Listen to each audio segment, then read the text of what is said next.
Hi, everyone. Welcome into a Thursday evening podcast here on the Storied Rivals Podcast Network. My name is Will Ford, and this show specifically is Stadium Drive, where I'm going to take you on a journey from week one through the playoffs with schools that we cover in the Muskingum Valley League, the Licking County League, and who knows, maybe we'll even make it out into some Columbus area schools in the OCC. But we're going to do a live pregame show on location with schools in those leagues, and we're going to get you ready for some week 1 through week 10 action, man. Super exciting. Week 1, we're live at West Muskingum High School, which by the time you will have watched or listened to this podcast, we will have already been live. So you probably already saw us, but we're just getting these interviews and this conversation out after the fact. So super exciting.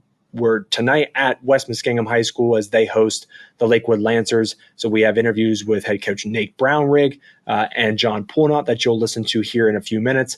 And we also have interviews previewing a Friday night football game in Maysville, the Meadowbrook Colts taking on and hosting the Maysville Panthers. So Steve Norman and Clarke drop by and chop it up about some football, some week 1 action here for a few minutes. So about 5-6 minutes each interview.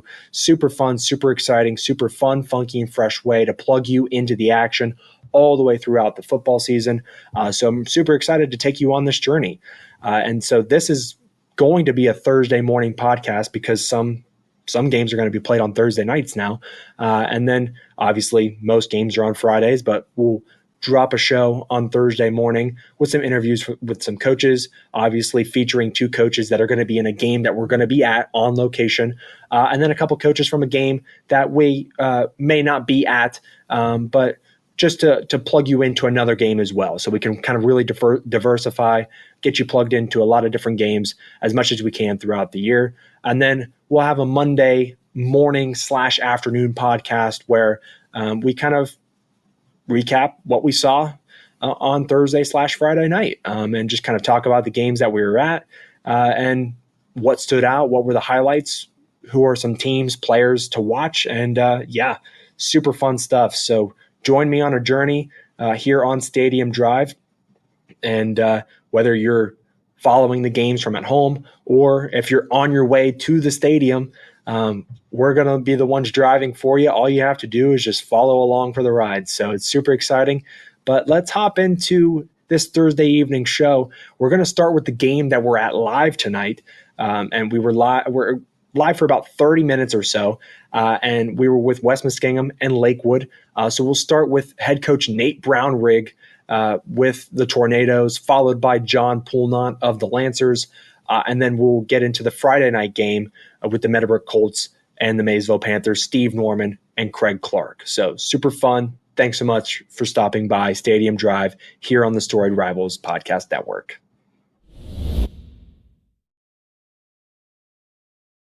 All right, we're here with the West Muskingum football head coach, Nate Brownrigg. Really appreciate your time joining the show today, Coach. And 9-3 last year. Now we're starting a new year. What's the level of hype around the community getting ready for week 1 tonight against Lakewood? Oh, the hype around the community is definitely elevated, to say the least. I think there are a lot of expectations around the community. We've gotten a lot of attention from the media. You guys obviously do your thing, and then we came in and did a special thing on us. The guys who do Game of the Week came in and did a thing. So there's been some attention, and it's one of those things that we have talked to the kids a lot about. Managing those expectations. Understanding that this is kind of new for West Muskingum. Expectations weren't really like this before, but at the same time, even though we were 9-3 last year and a step in the right direction, the bottom line is we didn't win anything. We didn't win the league. We didn't win the playoffs. So, we still need to play with that same chip on our shoulder. But at the same time, our own expectations are really high, and nobody's expectations are higher than our own. How are your guys responding to that attention, I guess, from the media? Are they embracing it? Are some of them shying away from it at all? How is the team kind of rallying around this hype, not only from the community, but the media, like you said, coming in, talking to your guys, and really just kind of hyping up this football program, which, has performed really well over the last couple of years? I think for the most part, we've handled it pretty well. We had a really, really good camp, all through July and then through 2 days. which is to be expected. Number one, because we are pretty mature age-wise. We're really junior, senior heavy. A lot of guys coming back with experience. So we're physically and mentally mature. But then a little bit earlier this week, we had some kind of down practices. And I don't know if it was a combination of being fair week. We're kind of on an off schedule because of a Thursday game. If it's some of this hype's been getting into our guys' heads or whatever. But we, I think, as a coaching staff, kind of notice those things and address them on the daily. And sometimes, like earlier this week, had to give the guys a little reality check about we can't pretend that we've arrived anywhere yet because we haven't. Right, right. What's it like having a home opener on a Thursday? Because it probably feels like Friday for you, but really, like you're going to play a game tonight, and then tomorrow is Friday. So it's kind of weird. Like, what's it like? Kind of the energy of having a home opener on a Thursday versus a Friday. You're absolutely right. The whole week has been kind of weird. I've been a day off. It feels like Friday to us. So, like as a coaching staff, we joke about so like Monday of this week was actually the Tuesday of the normal week. So we're doing our Tuesday schedule on a Monday, our Wednesday schedule on a Tuesday, and so forth. So we were all kind of joking in the office about being confused about that. With this being week one, when our AD came last year and kind of suggested this as being a possibility, I was like, it's okay. I'm cool with it being week one. Any other time in the season, I would definitely not like an off schedule game like this. But it's been, and I do think that it kind of raises a little bit of the interest because I think there'll be, we're the only game in town tonight, so I think we'll end up having some people show up, and the crowd will be, maybe a little bit bigger. And yeah, so the interesting dynamic that you brought up, with a home opener on a Thursday, because during the summer you get all of that prep time to leading up to a Thursday game. So, but in the middle of the season, you have to worry about rest. There's one less day of prep for a team. There could be injuries and things like that could happen as a result. So it's a very interesting dynamic of starting the season with a Thursday game versus having it, in the middle or even towards the end of your season. In my time at Tri Valley, we opened up one time on a Thursday. It was against St. Vincent St. Mary back in 2017. And then earlier in my tenure there, we played John Glenn on a Thursday. And it was like week 7. Muskingum had like their homecoming on Saturday, so John Glenn was forced to move their game to Thursday. And definitely in the middle of the season, a significant disadvantage. Having that one less day of preparation, one less day of rest and recovery. So you really have to adjust the way you approach things and practice things. Then in the beginning of the season, like this is again, basically we treated Sunday as our normal Monday as our Tuesday, and so on. And so I think physically for sure, and then hopefully mentally, being week one, we're ready to go. Yeah, and then I want to get into Lakewood because they're a team it's one of their more experienced teams that they've returned in the last few years. I believe they have, I think, 11 or 12 seniors, if I'm not mistaken. But they're a team that likes to spread you out and really just move guys all around the field and play a little bit fast, just spread out your defense, try to wear you down physically, in the second half of games, try to tire you out. So what's your game plan for them to kind of cover that spread, try to keep them contained, and walk out of week one with a victory? Yeah, like you said, especially the last couple of years, Coach Poulnott has come in, and this is his second year, and I think he's done a really good job with those guys. I have a firsthand experience in trying to build a program from not being very successful for very long, and so I know exactly kind of what he's going through as far as trying to keep numbers up and having and keeping kids around to have some of that experience. So I think he's done a great job, and I think he does a really good job with the players he has. Putting them in positions, like you said, spreading them out. He's got a couple really nice athletes that you put them in space, and they're hard to deal with. Isaiah Mitchell being probably one of the better ones that'll be on the field tonight.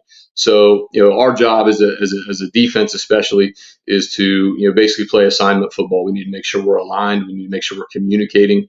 All of our checks and coverages and everything like that, and everybody being on the same page. And again, because they, at least in the scrimmages and even some of last year, they throw a lot, kind of the opposite of what a lot of teams do, where they lull you to sleep with the run. These guys kind of like throw, and then look to pop a big run in there every once in a while. So again, it's just going to be our guys, doing what they've been coached to do. Trusting their techniques, trusting each other, and then being very relentless in their mindset and pursuit of the football. And then really the same thing offensively. We need to our guys, especially our seniors and juniors, have now spent 3-4 years in the weight room, and we need to go out there and use that physical, that strength, and stuff that we've developed in the weight room to hopefully come out on top. Well, the road to the playoffs starts today, so best of luck to you, Coach. I really appreciate the time chopping it up about Week 1, and yeah, good luck, and we look forward to watching. Coach Poulnott, really appreciate your time joining us today. And it's Week 1 tonight. Football is upon us, man. So it's pretty exciting, pretty awesome. How are you and your guys feeling as you get ready to walk into West Muskingum tonight? I think we're feeling pretty good about the way things have gone the last couple weeks. Our scrimmages, we had some stiff competition. First scrimmage with the two teams up north gave us both playoff teams, and we played fairly well. We did have one injury that we obviously you never want to have injury, but the outside of that we came out looking pretty good on both sides of the ball. Now we got to figure out that third phase in live action with special teams. So starting the season on the road, it can be pretty challenging, and 3 of your first 4 games this year are actually on the road. So what's kind of the challenge, I guess? What's the message to your guys, starting the week or starting the year really? You're not going to be at home a lot really the first half of the season. So what's the message to the guys like as you go into Week 1 tonight on the road, and then 3 of the first 4 on the road? Yeah. Well, I mean, the biggest thing that we try to always talk to our kids about is first compete against yourself, because we're always trying to improve our performance individually, and then collectively we can come together, have those 11s on the field do their job. It won't matter the venue. It's home or away. It's neutral. If we're taking care of what we're supposed to take care of, that will determine the outcome. That'll be our play. Now, does it feel any different playing on a Thursday versus on a Friday? I know that it's kind of different than what high school kids usually expect. They always used to playing under the Friday night lights, but now you're playing under the Thursday night lights, I guess. It's a lot different for the kids. I understand that, and even the coaching staff not playing in Thursday night atmosphere instead of a Friday night atmosphere. But that's pretty commonplace down in North Carolina. Just Thursday night games, especially since the JV games are played most Thursday nights. So that's a little bit different. But there are a few teams down there that they religiously want to play on Thursday nights. So you get accustomed to that short week. And we had a bonus week. Luckily Fairfield Union wanted to scrimmage us on a bonus day anyway.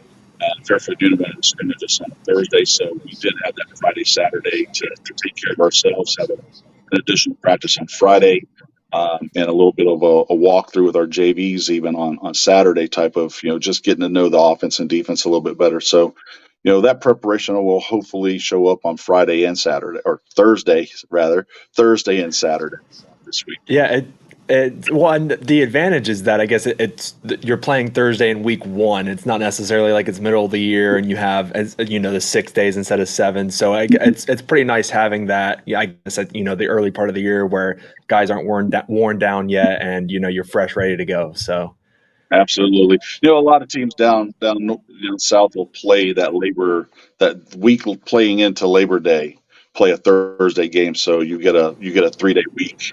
So your kids can come in on Monday and not feel like they've missed out on a vacation type thing. So hey, I give you Friday so that we can come in on Monday and let's go. So it does change things up as far as how are you going to handle that Wednesday practice as far as a walkthrough. Can it really be a walkthrough? Do you have to handle it more like a practice atmosphere, but tone down the hitting and things like that. We went helmets yesterday, but it was more a practice atmosphere than it was a walkthrough.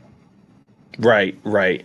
Now, talk to me about the game plan for West Muskingum tonight, then, because they're a super tough and super physical team up front, and Coach Brownrigg has done a tremendous job over the course of his tenure there with the Tornadoes. So, what is your plan for them tonight to kind of match their physicality and just play tough football with them? Well, I'm going to take the traditional air raid philosophy, and we're going to try to spread the field, 53 yards apart, from sideline to sideline. Get those interior guys running sideline to sideline with screens, even some stretch, and just try to see if we can't get those legs weary in the second half. I know last year it was our legs that went weary, so we lost a couple guys to conditioning issues and cramping up, in the fourth quarter, which obviously played into West Muskingum's favor. So we try to be mindful of that this year, coming in and having a little bit more conditioning, a little bit more up-paced practice in the early weeks, so that we could try to get those guys' legs ready for a long haul versus a pretty good program. Well, Coach Poulnott, good luck tonight. You and your guys, you and your Lancers, really appreciate the time joining us. And yeah, football's upon us, man. Super excited, but I appreciate the time today. Absolutely. Anytime.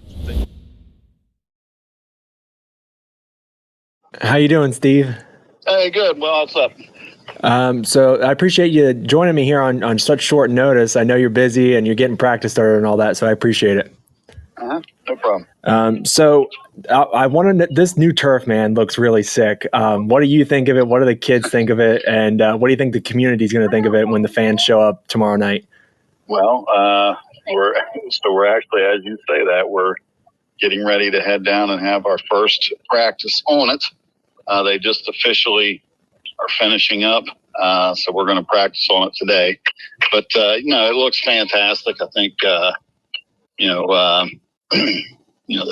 the color scheme and the creativity with the ghost horse and the outlines of the borders and whatnot looks great.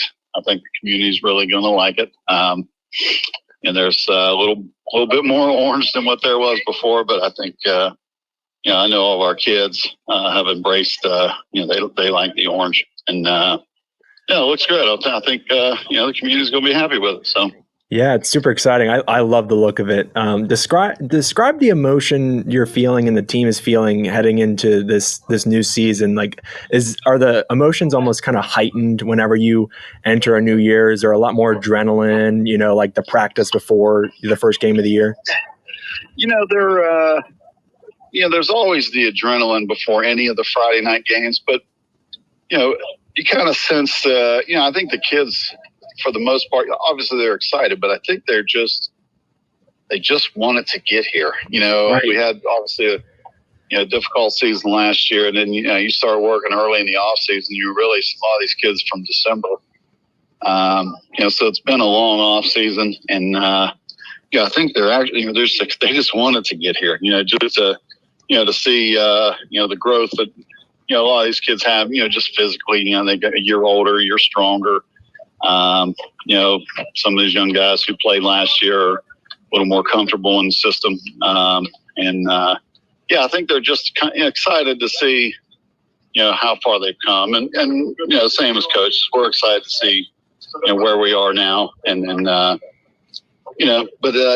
certainly exciting being the first game. But, hopefully after last season, they instead of kind of get overwhelmed by the moment, that they start to embrace the moment, I guess. So Right. So Maysville's coming into town tomorrow, and they run what some people might call a kind of a dinosaur offense with that wing T. I mean, how are you going to plan to stop it? Because it's almost kind of like a boxing match where it's like jab, jab, jab with the run game, and then they try to hit you over top with a deep ball down the field. Like, how are you going to plan to stop what Maysville is going to bring to you Friday night? There's kind of been I don't want to say like a remodeling of the wing tee, but they have added, it's what's called the gun tee. So you have some teams running wing tee concepts, just added a lot more shotgun. Right. As far as Maysville, so in the two scrimmages we've had, their first scrimmage they were in the gun quite a bit and threw the ball. pretty effectively. And then the second scrimmage, they were more traditional under center wing teeth. So it's been I give kudos to Coach Clarke over there at Maysville. He has certainly kept us up late. Just trying to watch scrimmages, and you watch old film, and just being game one, you don't have any game film to look at. So you're looking at scrimmages, and I know coaches, similar to myself, we don't really, scrimmage usually not throwing the whole playbook out there. So yeah, he has certainly made it hard on us, that's for sure, with the two different looks. And then, their defensive scheme, they run a 3-3, but other teams that run a 3-3, everybody has their own twist on it, So, they have they're pretty athletic on the back end. They got a safety who played for them last year, who just, he's kind of like Troy Polamalu he's just everywhere around the ball. And so, yeah, their scheme is certainly a challenge, that's for sure. And especially week one, where you, like I said, you just don't have any game film on them. So you're kind of relying on some stuff they did last year, a few things they showed in the scrimmage. So it's hard, definitely hard, that's for sure. Right. Now, if you win the coin toss tomorrow, are you the kind of coach that you like to take the ball, or are you deferring to the second half? Listen, we take the football. That's generally our motto now. Doesn't necessarily work out in our favor, but we like to get the ball and just see what we got. Hopefully put a little pressure on them off the get-go. But yeah, most of the time we take the football. Now, having said that, in the last scrum, I told the guys at first, and we kind of struggled a little slow getting off the bus. I said maybe I need to change up my thought process here, and maybe opt to kick it and then take the ball second half. But as you're asking me that question, I know tomorrow if we win the toss, we're taking the football. That's fair. Yeah, set the tone. I love it. Well, Coach Norman, I really appreciate you taking the time before practice today, getting rolling, and good luck tomorrow. And I'm looking forward to watching you guys play. All right, I appreciate it. All right, Coach Clarke, really appreciate your time joining us here today. I had a week one. Football is here, man. It's so exciting. What's the feeling like going into week one? Because I'm sure there's a lot more excitement going into a new season. There's just so much adrenaline, energy. What's the feeling like right now as you have week one tomorrow against Meadowbrook? Your anticipation is unbelievable, knowing that you have a shot to be one of 50% of the teams that go 1-0 and start off your season on a great note. We have been working all off season for this exact moment. We finish our workouts and everything with a beat Meadowbrook chant, and that's where we're at. So it's exciting. I'm excited, being my 36th year in coaching, that week one is here, and we're able to see what all that work has done, be able to put that performance on the field tomorrow night. So you said 36 years in coaching. Is there a different, does it feel any different year one to year 36? Can you take me back to when you first started coaching, week one of year number one? What was it like then versus now? Is it still the same energy? Do you still have the same excitement and passion going into week one every single year? I believe the passion and the energy is still there. People want to play football because they love the sport. It's an American sport that kind of grew up here, and, it is our pastime. So the anticipation has always been there. There is a difference in how you approach week one. We used to just see what kid was the toughest to be able to play and hit and hit and hit. And there was a lot of times that, you might lose a critical player in the preseason that, this year and previous years, and for the better of the sport, safety is more precautious. We don't try to just bang heads and do Oklahoma drills and things like this all the time. We're trying to teach techniques and how to do things the right way. So, there's differences in how you approach, but the bottom line, the energy from the kids and the coaching staff has always been there. So when you get in the locker room tomorrow night and you do your pregame speech, getting ready to go out there on the field, like, do you have a pregame speech like for week one every year? Like, is it different than your speeches any other week of the year? What's your message to the team going into game one versus maybe going into game 10? Like, is there a difference in the speeches, or does it depend on the kids you have? Like, what's that like when you talk to your team going into week one of the year?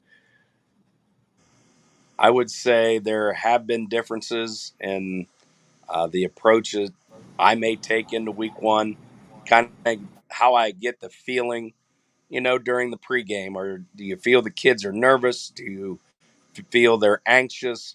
You know, how how are the kids vibing? I guess going into that uh, beginning.